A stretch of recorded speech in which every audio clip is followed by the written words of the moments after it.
So I think the best way to continue to walk you through the thinkers that we're planning to cover is to do that with examples. They stick better and they're more interesting. And it's very difficult to understand Jung outside of a narrative context. And so I'm going to walk you through The Lion King today. How many of you have seen The Lion King? Yes. So how many of you haven't? Right. Okay. So you obviously were raised in a box somewhere out in the middle of a field. So anyways, you know, it's an amazingly popular animated movie. I think it was the most highest grossing animated movie ever made until Frozen, which I actually absolutely detested. But The Lion King is actually consciously influenced by archetypes as well as unconsciously influenced by them. So it's a bit of a cheat, I would say, in some sense, but for the purposes that we're using it for, I think it's just fine. And so partly what you might think about is that its relationship to archetypal themes that made it so overwhelmingly popular, same being the case with, say, books and movies like Harry Potter or the entire Marvel series. The Marvel series is quite interesting. I know somebody who wrote for Batman and for Wolverine. I know Batman isn't a Marvel comic, but one of the things that he told me that was quite interesting was that once these characters take off and establish a life of their own, they have a backstory, and which becomes part of the mythology that's collectively held by the readers. And if you can invent an alternative universe where you can muck about with the backstory, but otherwise you better stick with it or the readers are going to write you and tell you that you've got the story wrong. And so there's a bit of a collaboration between the writers and the readers after these things take on a life of their own. And so, and of course, they tend to, the comic books in particular, tend towards mythological themes very, very rapidly. And so anyways, Carl Jung was a fascinating person, I think. You can read his autobiography/biography, which is called Memories, Dreams, and Reflections, which in many ways I think is an unfortunate book because it's usually the only book that people read that is more or less by Jung. And it is more popularly accessible, which is probably a good thing, but it's also, it's not as rigorous as his other books. And so the problem with someone like Jung is you kind of have to read him as much as you can in the original because interpreting him is not a very straightforward matter.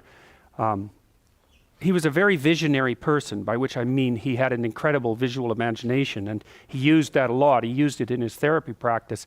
I believe that most of his therapy clients were high in trait openness. I have a lot of clients who are high in trait openness. They kind of seek me out because I'm high in trait openness, and they watch my videos and that sort of thing, and they're interested in what I'm doing. And many of them are astute dreamers and prolific dreamers. And many open people, in my experience, have archetypal dreams.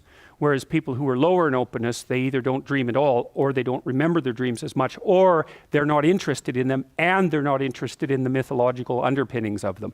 So I've taught psychology, roughly speaking, to many different types of people, including lawyers and physicians, and they tend to be higher in trait conscientiousness than in openness. And they're much more interested in the practical applications of psychology and maybe the big five theories than they are in the narrative underpinnings. And people say that when they went to Jung, they had Jungian dreams, but I don't, and then when they went to Freud, they had Freudian dreams, and I don't really believe that's exactly true. I think it was a matter of selection bias, a priori selection bias on the part of the people who were likely to go see either of those two. And so, but I've been struck by some clients in particular how unbelievably continually they can generate deep archetypal dreams with a really coherent narrative structure. It's really phenomenal, and how revealing those dreams are. Problem with archetypal dreams is that they're not really personal, right? So if you're looking for a personal way out of a situation, an archetypal dream doesn't help you that much because it gives you the general pattern rather than a specific solution to your problem. But a good dream will do both at once. Anyways, Jung was an astute student of Freud's. We'll cover Freud next, although generally in personality courses the order is reversed. It's Freud first and then Jung because of the temporal order of their thought. But I think it's better to start with Jung because it's as if Freud excavated into the basement and then Jung excavated into many, many floors underneath the basement of the mind. And so if you're transitioning from an archaic understanding of archaic modes of thinking towards Freud, it's better to go through Jung because Jung is, I think, I think Freudian theory is a subset of Jungian theory, fundamentally, just like Newtonian physics is a subset of Einsteinian physics. And I think that Freud knew that even to some degree, although he was very much opposed to any sort of religious thinking, mythological religious thinking, I would say. He was a real 19th century materialist, and he didn't like the fact that Jung's work started to delve into religious themes in a manner that actually in some sense validated those themes. And so that's actually why they split. They split when Jung published a book called Symbols of Transformation. Jung was also a deep student of Nietzsche. Nietzsche wrote a book called Thus Spake Zarathustra, which is kind of an Old Testament revelation poetry kind of book. It's a strange one, and I wouldn't recommend, if you want to read Nietzsche, that you start with that one, but most people do. But Jung did a seminar on Thus Spake Zarathustra, which is about, I've got this wrong, it's somewhere between 700 and 1100 pages long, and it only covers the first third of the book. And Thus Spake Zarathustra is actually quite a short book. And so, well, so you can imagine how much Jung had to know about Nietzsche to derive that many words out of that few words. And Nietzsche was an absolute genius. And Jung was actually trying to answer the question that Nietzsche posed, fundamentally. Which is why, part of the reason why it's incorrect historically to consider him a Freudian. So Nietzsche basically stated, let's say explicitly, that scientific empiricism / rationalism had resulted in the death of the mythological tradition of the West, roughly speaking. That's Nietzsche's comment on the death of God. And in that comment, he also said that the fact that God was dead was going to produce tremendous ideational and social, historical upheavals that would result in the deaths of millions of people. That he didn't say all that in one place. It's spread between, part of it's in Will to Power, and I can't remember the source of the other one. Some of it's referenced in Thus Spake Zarathustra. But Nietzsche believed that in order to overcome the collapse of traditional values with the idea, say, of God as its cornerstone, people would have to become creatures that could produce their own values as a replacement, that we would have to become capable of generating autonomous values. And Jung, but that's easier said than done, because trying to impose a set of values on yourself is very difficult, because you're not very cooperative. And you know that if you try to get yourself to do something that you don't want to do, or that's hard, you just won't do it. And so it's not like you can just invent your own values and then go along with that. That just doesn't work. And so what Jung and the Freudians did, Freud first, I would say, was to start looking into people's fantasies, autonomous fantasies, unconscious fantasies, to see if they could, and discovered that values bubbled up of their own accord into those fantasies. And you can imagine, for example, if you've become enamored of someone, that you might start fantasizing about them. And if you read off the fantasy, then you can tell what you're after and what you're up to. And so the motivational force composes the fantasy. And Freud was more interested in that in a personal sense. So insofar as your fantasies might reveal your personal history. So for example, if you have a burst of negative emotion in a clinical session, there'll be a fantasy that goes along with that, and an association of ideas that kind of manifest themselves of their own accord, and they're not necessarily coherent and logical. They're linked by emotion. That's the free association technique in Freudian psychology. And they also might manifest themselves in dreams and fantasies. And so Freud started doing the analysis of these spontaneous, let's call them fantasies, and Jung linked that more. Freud did this first with the Oedipal complex, but then Jung linked up spontaneous fantasies and dreams with mythology and fantasy across history. And of course, Piaget did the same thing from a completely different standpoint. So, and then a lot of that's embedded in this movie, so we might as well just walk through it. So the first question might be, well, why is a lion a king, right? And because it makes sense to people that a lion could be a king. And of course, a lion is an apex predator, and so, which means it's at the top of the food chain, roughly speaking, and it's sort of golden like the sun, so that's also useful. And it has that mane that makes it look majestic, and of course, it's very physically powerful, and it's intimidating, and so it's something that you run away from as well, right? Or you're awestruck by. So the fact that it's like Snail King just doesn't make any sense, right? But Lion King, that works, and you got to think about those things, because it's not self-evident why a lion would work as a king, but a snail wouldn't, but it fits in with your metaphorical understanding of the way the world works much better. And so the Lion King makes sense. And when things like that aren't rationally self-evident make sense, you have to ask yourself, in what metaphorical context do they make sense? So you have the Lion King. Now the movie opens with a sunrise, and the sunrise is equivalent to the dawn of consciousness, so that in many archaic stories, the sun was a hero, like Horus, if I remember correctly, was a solar king, but Apollo in particular, but Apollo, Greek myth. The idea was that the sun was the hero who illuminated the sky and the day, and so heroism and illumination and enlightenment are all tangled together metaphorically. And then at night, what would happen would be that the sun would fight with the dragon of darkness, basically, or with evil all night, and then rise again victorious in the morning. And so it's a death and rebirth theme, and it's very, very common mythological theme. And the reason the sun is associated with consciousness, as far as I can tell, is that we're not nocturnal creatures, right? We're awake during the day, and we're very, very visual. Half our brain is devoted to visual processing. And to be enlightened and illuminated means to develop, to move towards a higher state of consciousness, and we naturally use light symbolism to represent that, like the light bulb on the top of someone's head. You don't say, I was darkened when you learn something new. And so again, that fits into this underlying metaphorical substrate that's, I think, deeply biologically grounded, but also socially grounded. So it's a new day. It's the start of a new day. And a day actually means, like French, journée, means day, the day trek in some sense. And how to comport yourself during the day is the fundamental question. The day is the canonical unit of time. And so you have to know how to comport yourself during the day. And part of that is a journey from consciousness into unconsciousness, and that return.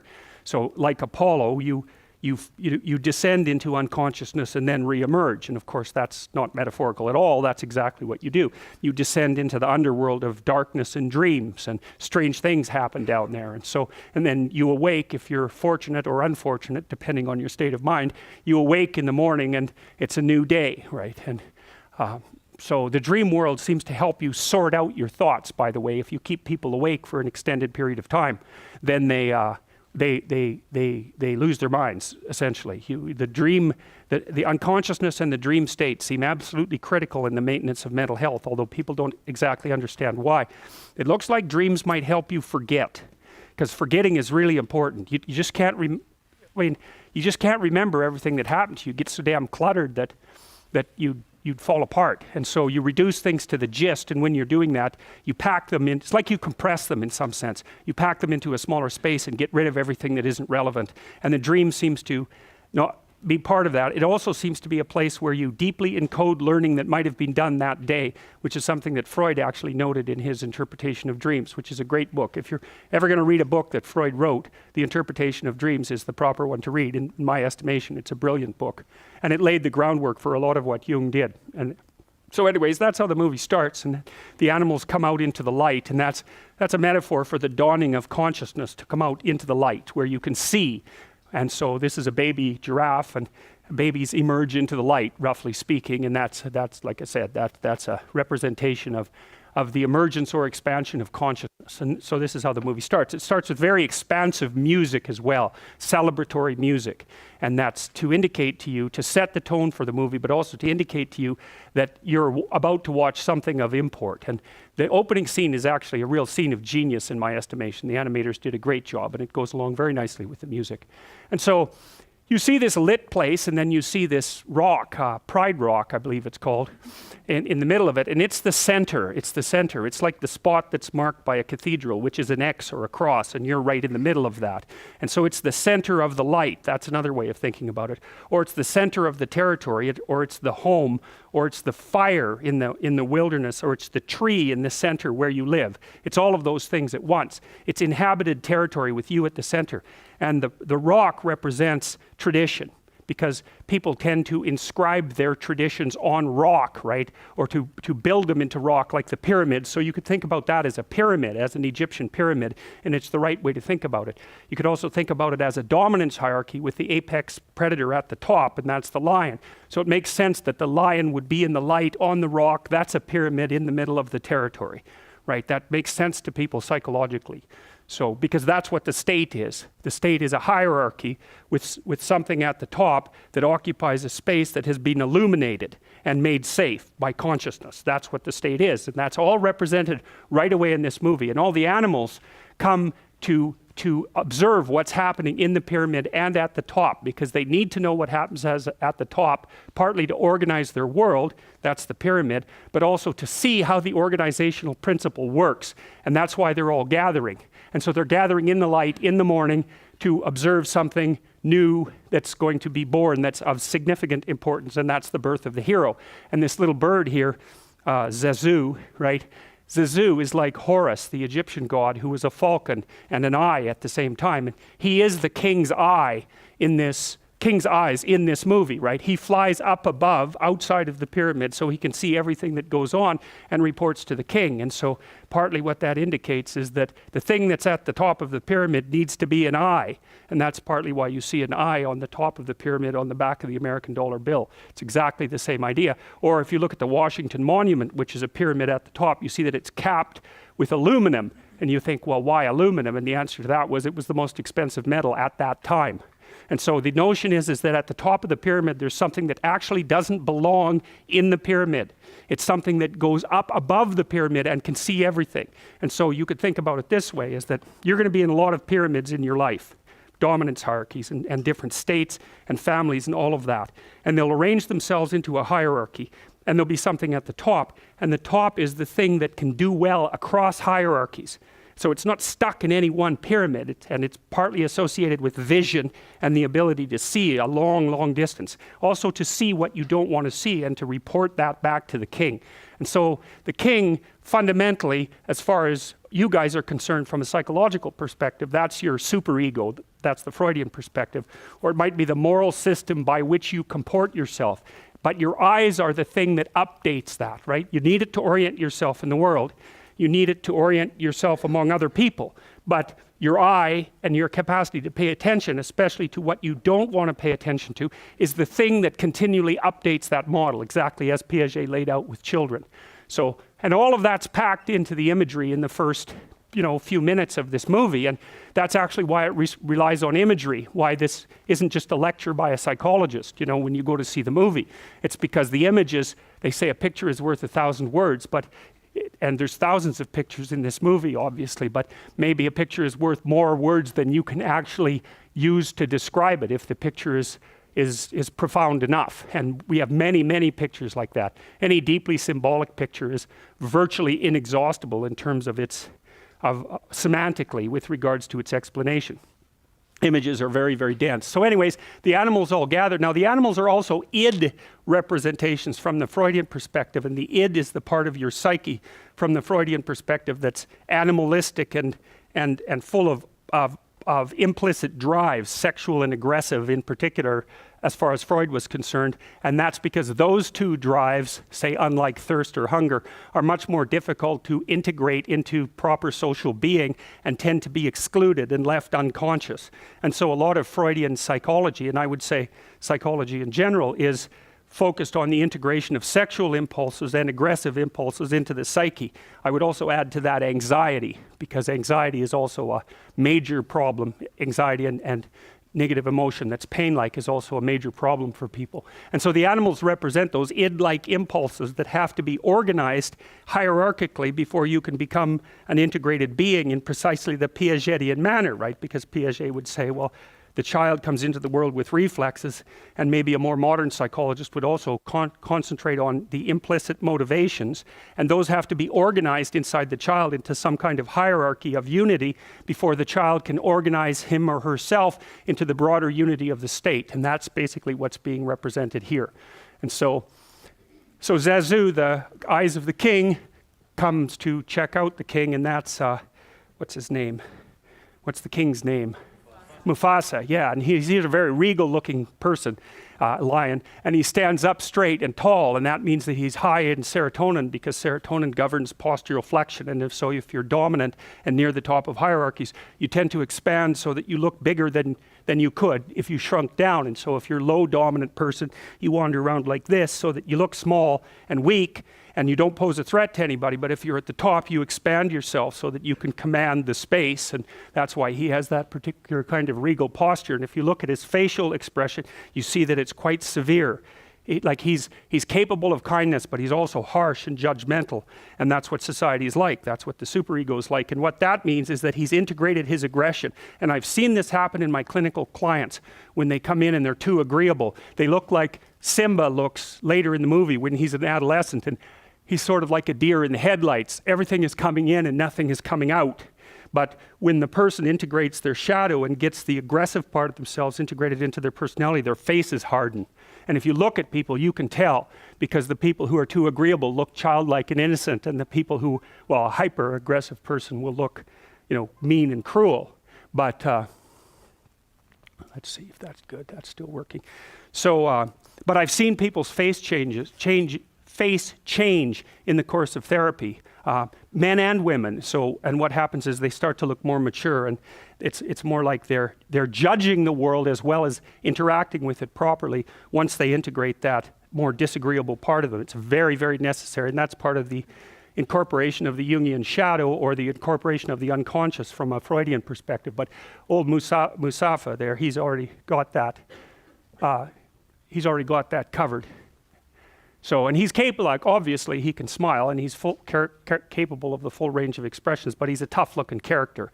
And now, the baboon here, who's supposed to be basically just a fool when the story was first written, he turned into what's essentially a shaman across time.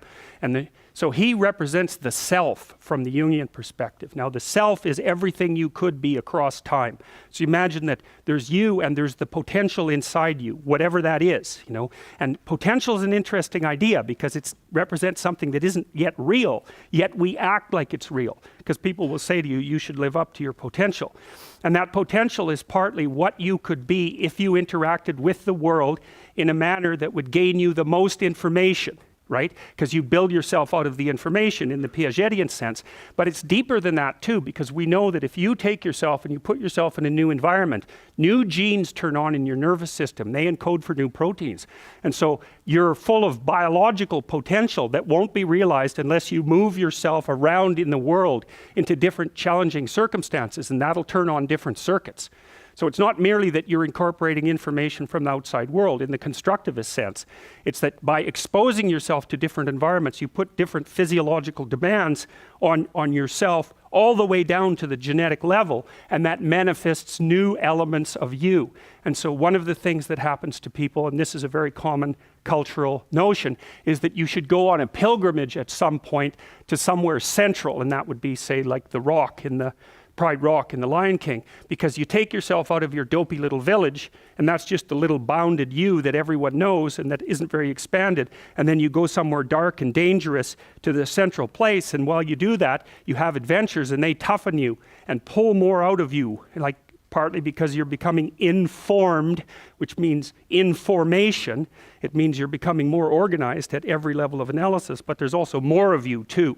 And so that's a very classic idea. And then in cathedrals in Europe, especially at Chartres, there's a big maze on the floor, a circular maze, which is a symbolic representation of the pilgrimage for people who couldn't do it. And so it's a huge circle divided into quadrants, which is a Jungian mandala. And you enter the maze at one point, and then you have to walk through the entire maze, north, east, west, and south, before you get to the center. And the center is symbolized by a flower that's carved in stone. It looks like this. It's big, this maze, eh? It's large, so that you can walk it. And that's a symbolic pilgrimage. It takes you to the center. That's the center of the cross, because it's in a cathedral, and that's the point of acceptance of voluntary suffering. That's what that means. And so you walk through, Jung called that a circumambulation. You go to all the quarters of the world to find yourself. And so, well, the self is the baboon in this particular, I think he's a mandrill actually, in this particular representation. And he lives in the tree. He lives in the tree of life. It's a baobab tree in this particular. So he's the spirit that inhabits the tree of life. And he's the eternal wise man. That's a way of thinking. So is the king, but he's sort of a superordinate king or an outside king in some sense. He's the repository of ancient wisdom, and the king is the manner in which that wisdom is currently being acted out in the world.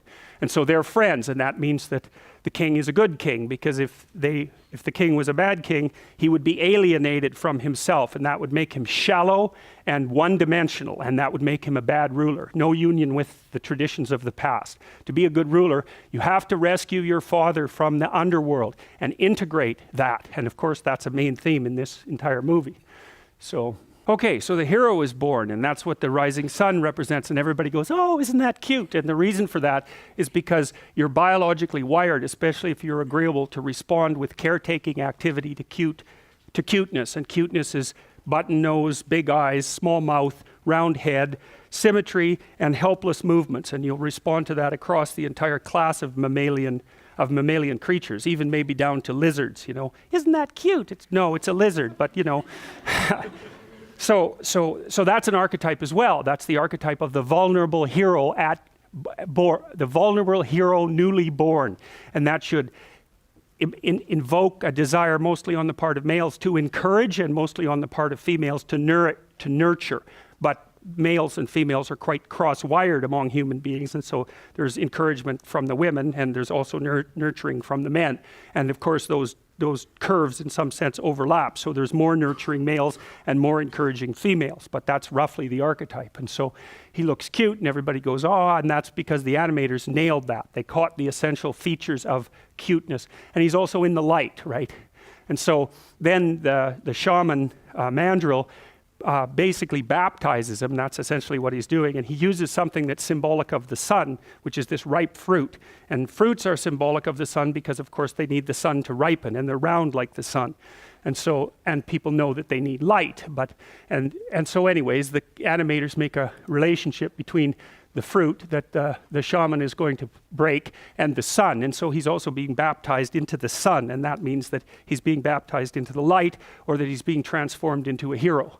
And so then everyone's happy, and that's basically, you know, the divine father and the divine mother and the divine son and the self who's taking care of that. And there's a union between the baby and the wise old man, because the baby is all the potential that's realized in the self. And there's an old idea that the way to full maturity is to find what you lost as a child and regain it. It's a brilliant idea, and that echoes through myths all over the world. And that means you have to regain your capacity. Once you're disciplined and you know how to do something, you have to regain your capacity for play and sort of for wide-eyed wonder. And that's maybe the childlike part of your spirit. And the reintegration of that childlike part with the adult grown-up part revivifies the adult grown-up part and allows the child to manifest itself in a disciplined way in the world. And so that's all being hinted at there. And then they show, the shaman shows the baby, the newborn hero, to the crowd, and it's very cool what happens in the movie. All the animals spontaneously kneel. And I can give you an example of that kind of spontaneous action in a crowd. So imagine you're watching a gymnastics performance, right? And it's like a high-level, world-class performance, and someone comes out there and they do this routine that's just dead letter perfect, you know, and they stop and everybody claps like mad, right? And it's perfect. And so then the next contestant comes out, and they're basically in real trouble because, you know, this person just got 9.7 out of 10 and it was perfect. So how do you beat perfect? And so they come out there, and then you watch them, and you're right on the edge of your seat, because what you see them do is something extraordinarily disciplined, just like the last person did, but they push themselves into that zone that's just beyond their disciplined capacity, and you can tell every second you're watching it that they're that close to disaster. And so you're right on the edge of your seat, and you know that they're doing a high wire act without a net. And so when they finally land triumphantly, you'll all stand up and clap spontaneously. And it's because you've just witnessed someone who's a master at playing a game, who's also a master at improving how to play that game at the same time. And people love that more than anything, to see that. It's just absolutely overwhelming, because it's a testament to the human spirit. And you'll respond automatically and unconsciously to that. And that's why, that's an analogy to why the animals all spontaneously bow. Now what happens is he shows the Lion King, and the sun breaks and shines on the hero at the same time. So there's this concordance between an earthly event and a so-called heavenly event, and Jung would call that synchronous. That's his idea of synchronicity, where something important subjectively is also signified by something that appears in narrative keeping with that in the outside world. It's one of the most controversial elements of his theory, but I've experienced a variety of synchronous events, and they often happen in therapy, especially around dreams, but they're very hard to communicate because they're so specific to the context in which it occurs. They're very difficult to explain. So anyways, it's the synchronous event that drops all the animals to their knees. So there's the sun coming out, and there's shining on them, and all the primates go mad for that, and that's of course exactly what we do when we applaud. And then we switch to Scar. Now Scar is Mufasa's brother, evil brother. The king always has an evil brother, and so does the hero. The hero always has an adversary, and the reason for that is the king always has an evil brother, and that means that the state always has a tyrannical element. And the tyrannical element exists for two reasons. One is the state deteriorates of its own accord, and that's an entropy observation. What that means is that the state is a construction of the past, right? But the present isn't the same as the past, and to the degree that the past is mismatched with the demands of the present, then it's tyrannical. It's malfunctioning, and so it's a continual problem with the state. It's always two steps behind the environment, and so then that means that the awareness of living people has to update the state. And so Eliade, Mircea Eliade, who's a great historian of religions, looked at flood stories from all over the world, because there are flood stories from all over the world, partly because there are floods all over the world. But there's a psychological reason too. So you imagine that New Orleans was wiped out by a hurricane, right? A flood. And you say, well, that was an act of God. But then you think, wait a second. They knew those damn dikes weren't going to hold. They knew they weren't built strong enough. They took the money that was allocated to the dikes and spent it badly, and that was willful blindness. And so you could say that it was God who caused the flood, so to speak, metaphorically, but you could also say that it was the degeneration of the state and the willful blindness of the politicians that caused the flood. In Holland, they built the dikes to withstand the worst storm in 10,000 years. In the southern US, they built them to withstand the worst storm in 100 years. And they knew that that was insufficient. And so the flood, if there's a flood, well, you can say, well, that's an act of nature, but you can also say, just wait a sec. Maybe there was a flood because we looked the other way and because our systems were out of date. And that's why in flood stories, there's a continual theme, which is the people get wiped out by the flood because God judges them harshly for their senility and their willful blindness. And it's a story that's very much, you'll have a flood in your life. Right? It'll be a flood of chaos, and you'll find of one form or another, and you'll find when you investigate the causes of the flood that some of it will be, and sometimes this is the case, it's just random. You just got singled out, you got a terrible disease, and that's the end of you, or something like that. But there'll be other situations where the flood comes and you're surrounded by chaos, and you'll look into it and you'll think, I knew this was coming. I knew I wasn't paying attention. I knew I hadn't sorted things out. And the consequences of that will have cascaded and wiped you out.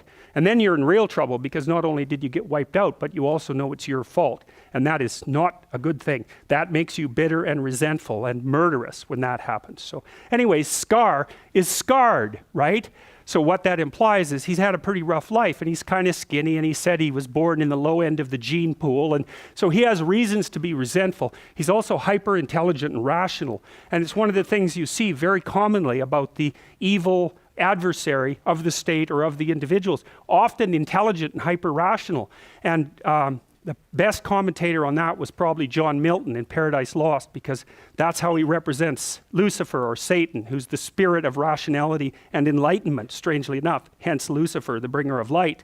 And the reason for that, as far as I can tell, and this is something that Milton figured out when he compiled all these ancient stories about evil and tried to make them coherent, was that the problem with rationality is that it tends to fall in love with its own productions, right? And so then it comes up with a theory and it makes that a totality, and then it won't let go. So the rational mind has a totalitarian element. And we know that to some degree because that kind of rationality seems more left hemisphere focused, and the left hemisphere tends to impose structured order on the world and be updated by the right hemisphere.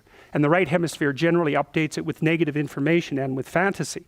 And so the left hemisphere will impose a coherent structure on the world, which is really necessary for you to live in it. But the problem is there's a tension between coherence and completeness, and that's partly why you need two hemispheres. You need one to represent the world, and you need one to keep track of the exceptions and to feed those slowly into the representational system so that it can stay updated without collapsing into complete chaos. So anyways, Scar, and he's got this like droopy mouth and this whiny, arrogant voice, and he feels hard done by, and he's resentful. And in classic hero stories, stories of the state as well, so this is an Egyptian take on it. Osiris was the god of the state, and Set, who later became Satan, that name became Satan as it transformed through Coptic Christianity.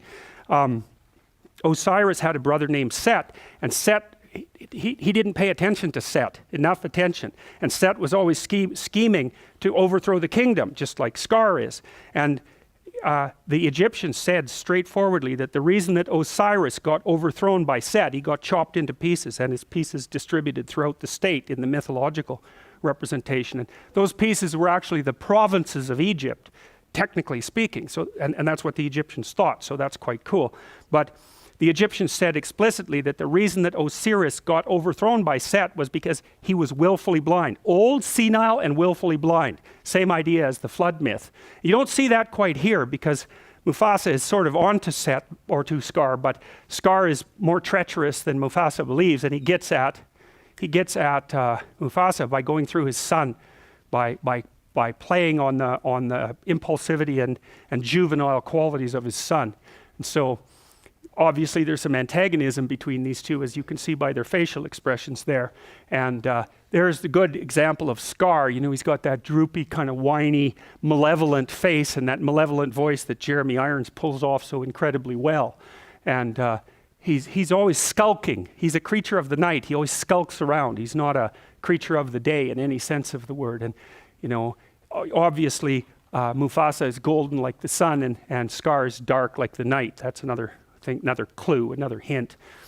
Okay, there's the tree. That's the tree of life. We already talked about that. I think that represents the multiple levels at which you exist simultaneously, all the way from the subatomic all the way up to the cosmic, so to speak. And that's a different kind of dimension. And that's the place that the self inhabits, and it can kind of move up and down those dimensions. But anyways, the shaman lives inside that tree, and that's our first introduction to him, basically. But he's the spirit of the ancient tree. That's another way of thinking about it. It's a very, very common element in stories, right? The spirit of the ancient tree. And so, all right, so now Mufasa has taken Simba up to the top of the pyramid, right? So that's the aluminum place, let's say, or the place of the eye where you can really see a long ways. And he's explaining to him what his kingdom is going to be. And you see the sun, of course, appears at that to begin with. And that's another hint about being at the top. That's the illuminated part of the pyramid. And so they're up there talking. And what Mufasa tells Simba is that his kingdom is every place the light has touched. And that's so brilliant. So one of the things you'll notice if you move into a new apartment, you're like a cat. Cats don't like changing houses, and they have to zoom around in every corner to see exactly what the hell's going on there before they calm down. They need to know where they can hide and where the potential dangers are. And what you'll find if you move into a new place, that you will not be comfortable there until you've investigated, potentially cleaned and repaired every single square inch of it. The more attention you pay to it, the more it'll become yours. And that's far more than mere like material ownership, which is also relevant. But in order to feel comfortable somewhere and to dominate that place, to be enmeshed in that place, you have to attend to it. You have to shine light on every corner. And you have to do that with yourself and with your relationships as well. And so anyways, Mufasa tells Simba that his kingdom is everything that the light shines on. And that's exactly right. And then there's a metaphor there too, which is that what you've shone light on, which is what you've come to understand and master, is surrounded by an other world of all the things that you don't understand. and some of those would be natural things, and some of them would be tyrannical things, and some of those would be things you don't want to know about yourself, but they're outside of where you've managed to shine the light. And so that's exactly what Mufasa tells Simba. He says, we live in this pyramid, we're at the top, there's a domain of light around it that's explored territory. Outside of that, there's unexplored territory, and that's partly the unconscious, because you fill it with fantasy, and it's partly what you just don't know. And then Mufasa tells Simba, and it's sort of like God telling Adam and Eve in the Garden of Eden not to eat the apple. Mufasa tells Simba, there's this outside place that's dark, that's not part of your kingdom, and you should not go there. And that's really interesting, because Simba doesn't even know about that place yet. And so Mufasa is doing something very contradictory there. It's like telling him that it exists, and heightening his curiosity, but also saying that he shouldn't go there, almost ensuring that that's exactly what Simba is going to do. You see this in the Pinocchio movie too, where Pinocchio is planning to jump into the ocean to go get Geppetto from the underworld, and he's following, his conscience is along with him, Jiminy Cricket, and the cricket is warning him about all the dangers that he'll face down there, and telling him that he will be fish food personally. And while he's doing that, Pinocchio ties a knot around his donkey tail around a rock so he can sink, and the little cricket helps him tie the knot. So while he's warning him about the adventure he's going to undertake, at the same time he's encouraging him to do it. And there's that paradoxical thing, which is that if you go outside what you know, it will cause a fall, because it'll damage your knowledge structures and you'll go down into chaos, and that can really destroy you, so you shouldn't do it. But by the same token, if you do it and you do it successfully, then the new you that re-arises can be stronger and more complete than the previous you. So you should do it and you shouldn't do it. And that's, anyone sensible says, look, don't bother, right? But sensible isn't enough. That's the thing. You have to also be not sensible enough in order to live. And your typical hero, and Harry Potter is a really good example, is always a rule breaker, always. But he, the rules he breaks are, like, there's judiciousness behind the rule breaking. The hero breaks a rule in the service of a higher good, but he's still breaking the rules, and that's what puts him outside the boundary of the social establishment. So now, at this point, Simba also gets introduced to Scar, and that has two meanings. One is that Scar is the tyrannical element of the state, and so as a child, when you're being socialized, you encounter the tyranny of the state. And one of the best, there's no way around it. One of the best examples of that is that children are always running around having fun, and they're really bubbly and impulsive and joyous and playful. And that causes a lot of trouble, because positive emotion is very disruptive. They'll run around and break things, they'll hurt themselves, and they'll get into trouble. And so you're always saying, calm down, sit down, behave, don't do that. And it's not because they're crying or angry, it's because they're so damn happy and impulsive that no one can stand them. And so that's a tyranny. It's like the state puts pressure on you to regulate your emotions, positive, negative, and positive. And it crushes you. It crushes the life out of you, a lot of it. And so you end up, your age, and you're all mopey, because especially because you've been forced to sit down in school for like 17 years.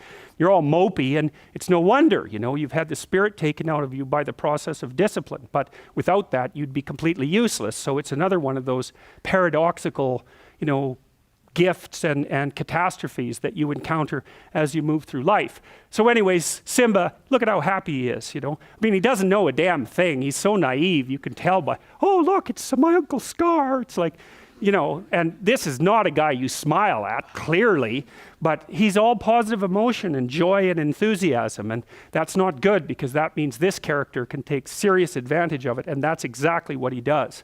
And so Scar pretends to be on his side, which is what a good pedophile always does, by the way. And so, you take advantage of the child's trusting nature and openness in order to exploit them. And that's what horrible people do, that all the time, including the parents of children and other children themselves. So, there's this false, look at the animators are so damn brilliant, eh? Look at that expression. Really, you just look at that and you think, well, that's just a facial expression. But of course it's not. Some damn animators worked really hard to get that. They're really observant, and they distill the facial, look how big the face is, right? It covers the whole head. And they've got the eyebrow lifts proper, and they've got this horrible sanctimonious smile and the tilt of the head, and and he's sort of crushing him while he's hugging him at the same time. And really, Really. And it took a lot of thought for every single one of these frames to be put together, right? There's a tremendous amount of cognitive effort that went into that. So none of this is accidental. Yeah, well, that pretty much says everything. It's like, I hate that kid and can hardly wait till he's gone. So then Simba encounters the anima. That's the anima, the Jungian anima. And the anima is the feminine counterpart in the soul. And she, well, yeah, you can tell what she does to him, right? Because she's got this supercilious and what would you say, judgmental and teasy look on her face. And she's really trying to put him down, and it's working like mad. He's not very happy about that at all. And she's the thing, this is what the anima does, the soul. She's the thing that teaches the exploratory hero that it's not everything it could be, right? And that's part of, this can be read multiple ways, but it's part of the eternal tendency of women to make men self-conscious by their sexual selectivity. That's part of it, because that makes men self-conscious like nothing else. And it's also perhaps been one of the phenomena that's produced the evolutionary arms race in the sexes among human beings that's caused our rapid cortical expansion and our quick movement away from chimpanzees, who aren't selective maters, by the way. So look at him, Jesus, you just want to slap him, right? He's the son of a king, so he's very, very privileged, and he confuses his privilege with competence, which of course all of you do, because you're all sons of the king, which is why you can sit here in the university, and you confuse your privilege with competence as well, because has nothing to do with any of you that the lights are on and this place is so peaceful, right? But you take that for granted, and it can make you false and arrogant, like Jesus. That's just so sad. You look at that kid, you think he's in for real trouble, man. He thinks he knows everything. And of course, then he has a wrestling match with what's her name? Was it? Nala, yeah, he has a wrestling match with Nala, and she just pins him every time, right? Got you again, pinned you again. And that's basically right. One of the things that happens with men when they meet a woman who they really desire and admire is they project an ideal onto her immediately. That's an anima projection. And then that anima projection judges them, and they act all inferior and stupid. And it's partly because they are. That's why. And so then they go down in defeat constantly to this thing that they're projecting, which at least has some concordance with the actual woman, but not that much. So, okay, they keep wrestling, and then they're on the fringe of the kingdom. This wrestling match between this pairs of opposites takes them to the edge of the kingdom, and they end up in the elephant's graveyard, right? And there's bones everywhere. And so now they're out into the kingdom of death. And what that means is that these two kids, as they've grown up, encounter death, right? They go outside the light, and it's very, very shocking for them. They're very curious about it, obviously. They go to explore the skeletons and all of that, even though they were told not to. But their curiosity, they can't stay away from death. They're too curious about it. And so they develop knowledge of death. And then, of course, out there in the deadlands is where the hyenas are. And that's exactly right, because hyenas are scavengers, right? And they can break bones with their teeth. They're really, really quite the animal. And, you kind of have a shudder of repugnance when you see those things. And I think it's partly, we shared an evolutionary landscape with the ancestors of hyenas for a very, very long time, and like vultures too, You couldn't imagine something that would be more well designed to look like it was a horrible thing than a vulture, right? And there's this weird concordance, and crows and ravens are like that too, carrion eaters, Eagles are kind of an exception, but they look just as creepy as they are, which is really quite interesting. And of course, hyenas fall into that category, and they laugh too, which is, really? You also have to laugh, really, with all these other things you have going for you? And anyways, the hyenas are enemies of lions, and they can take lions down. They're tough things, and they not one hyena, obviously, but a bunch of hyenas can give a lion a pretty damn rough time. And these little lions are really no match for the hyenas, and so they get threatened very, very rapidly. And one of the hyenas, of course, is just completely out of its mind. And one of the things that's really interesting, and you see this with the Muppets too, there was often a puppet that was like a crazy puppet, and its eyes would move in different directions. And one of the things that happens with people who are schizophrenic is they show involuntary eye movements. And it's because you have a brain center that controls your eyes voluntarily, and you have another one that controls them involuntarily. So you can see that. Look ahead and try to move your eyes smoothly back and forth. You can't do it. You'll see that they jerk, hey? But if you put a finger in front of your face and then do this, they'll move perfectly smoothly, and that's because you're using different eye control centers, one voluntary and one more involuntary, and the involuntary one is actually more sophisticated. And so in schizophrenics, the involuntary eye control centers tend to disrupt the voluntary eye control centers, and that's likely part of the hallucinatory process, you know, because you have the ego in the schizophrenic that's being disrupted by processes underneath, fantasies and that sort of thing, and that looks like it's reflected in involuntary eye movements, like dream movements. So anyways, so much for the crazy hyena, and they're in real trouble. Now the king's eye, who's supposed to be keeping an eye on this and was supposed to be watching Simba, is trying to intervene, but I mean, look at him. He's like a delicious little bird, and so that's not working out very well. Anyways, and then you see this immediate juxtaposition of the domain of death and the hyenas with hell, right? And everyone looks at that and they think, well, they know exactly what that means. It's no surprise to anyone that that happens. And I suppose that's partly because on the veldt, where we evolved in large part, but not by no means all part, fire was an ever-present danger in the grasslands, right? And so that's a good example of hell. So, well,